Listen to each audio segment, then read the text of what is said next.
Hey, we're on the field at Sioux Park Stadium in Rapid City, right here on a 100-yard football field where some of the games are played by the Black Hills Youth Football League, and with us is their director, Shane Deyo. Shane, always great to talk some football with you. Absolutely. Appreciate the opportunity. Great thing is this is real football on 100-yard fields for kids in grades 1 through 6. That's correct. We strive to play on real football fields. We play 9-man in our Mighty Mite division, and then we go to 11-man with our other divisions. Now, your Mighty Mite, that's the younger kids. Those are the first and second graders. That's correct. We group the first and second graders in one division. I feel that's a pretty even split for their abilities and size and athletic abilities. So, You know, a 100-yard field must look pretty big to a first grader. you know, you'd be surprised that it isn't. These kids get out there and they play. They know what it's like. So it's good to see them do that. So for the first and second graders, what do they learn? What fundamentals do they learn for football? Well, really, this is the first time these kids have put on any kind of equipment. So the first couple of weeks are really just getting used to wearing equipment, a big helmet, shoulder pads, and then the coaches are getting into a stance. What's the proper stances? Then they get into just talking about football talk. Some of these kids have never heard some of the football terms. I mean, they watch on TV, those kind of things, but to actually know what it's about, I think a lot of coaches take time to do that, teach them football knowledge, football words, so what things are. I coached some Mighty Mites a few years ago, kept it really simple. It's just you're covering this guy, you stay in this area. At that time, they're not really calling plays. As the season goes on, you see where the kids are developing, and you might be able to call a blitz or something like that. But a lot of these kids are just cover your area, stay home. Is a lot of the stuff that coaches preach is just stay home on defense. On offense, it's simple plays. You're going through the one hole or the two hole, so which back is getting it. They number the backs, and they know what number they are. And Shane, how many teams do you have in the Mighty Mites? This season we had 11 teams. We had teams in Hot Springs, 3 in the Rapid City area. We had the Broncos, the Steelers, and the Black Hawk Bears. We had the Wall Eagles. We had the Box Elder Patriots, Piedmont Valley Panthers, Sturgis Buccaneers, the Bellfish Colts, the Spearfish Rams, and the Lee Deadwood 49ers. And they had a full season and leading up to the Super Bowl? We did. We had a full season with them. We took the top 8 teams into the playoffs, had some great games all the way through. Some games that were upsets in our Mighty Mites, so it was wonderful to see. And then we had the Wall Eagles battling the Sturgis Buccaneers, and with the Wall Eagles coming out on top in that division. And then on to the third and fourth graders. That division, we had 13 teams this year. We always have a lot more kids in that division. Seems like kids are just getting started. So, again, you're back to the fundamentals, teaching, coaching, those beginning pieces. Again, we had all the other previous teams, and then we also had the Rapid City Raiders and the Rushmore Ravens, which are based out of Custer. And how did the playoffs go there? Again, great teams, great playoffs, some big, heavy upsets. Not heavy upsets, but very, very close games that we didn't anticipate. They didn't seem like they would be like that in the season.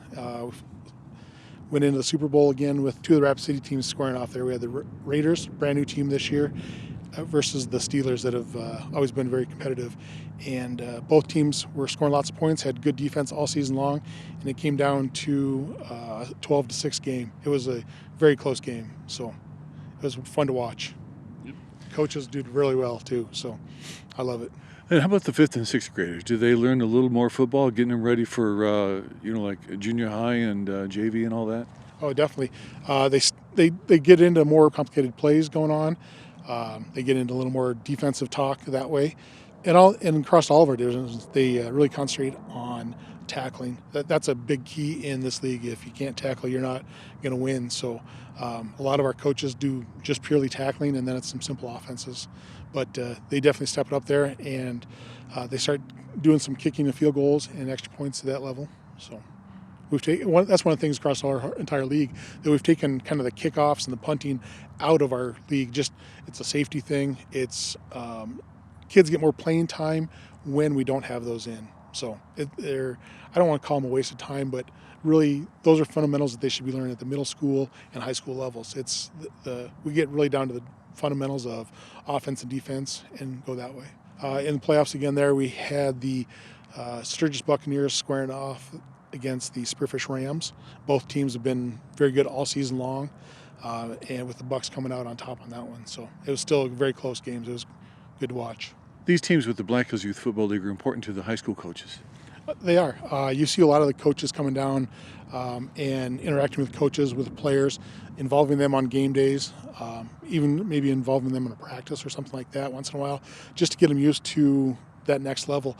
Those coaches, those high school coaches, are sharing their knowledge down because they know these kids are coming to their program eventually. So we have across all of our areas, we have a lot of that cooperation between the high school and our youth leagues. One thing more that we do as a league is we require all of our football coaches to be USA Football certified. It's a national program. They do some online courses.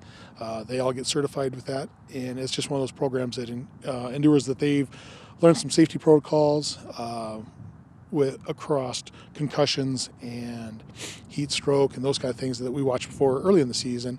But then the concussion thing, and it also touches on some of that safety tackling, proper tackling techniques and things like that you see coaches use in practice. And you can see it on the field too. Those kids are actually learning those techniques. So it's one of those things that we pride ourselves on, and being one of the only leagues in the region that have USA Football certified coaches.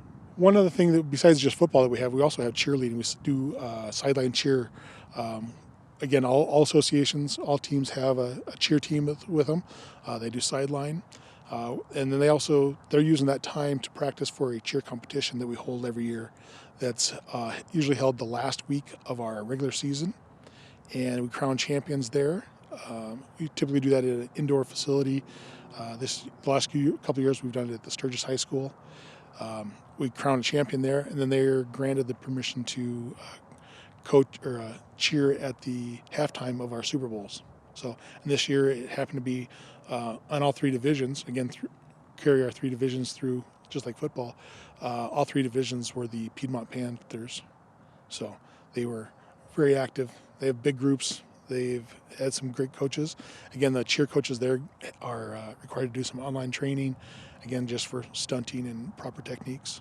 We treat every Saturday as our game days, and we have teams playing. We typically have 3 games at a location, cheerleaders there for each division.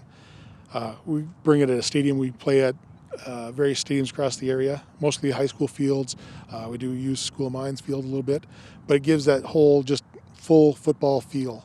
Cheerleaders on the sideline, game day, warm-ups, pregame, do player introductions, cheerleader introductions before each game.